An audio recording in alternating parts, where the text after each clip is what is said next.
Uso sa ating mga Pinoy ang tinatawag na pagsasyaron o pagte-take out kapag uma-attend ng mga handaan.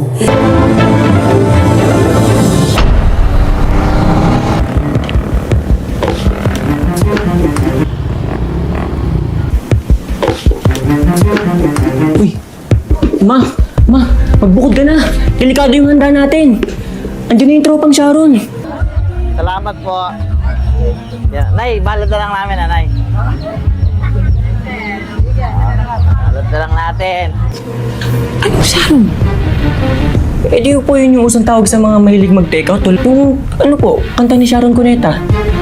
Balutin mo ako. Balutin mo ako ng hiwaga ng iyong pagmamahal.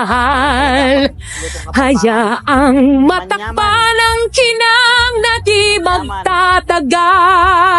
Mabuti pa kaya'y maging bituing walang ningning. Kung kapalit nito'y walang paglaho mang pagtingin. Ang kapal ng mukha mo. Happy Fiesta!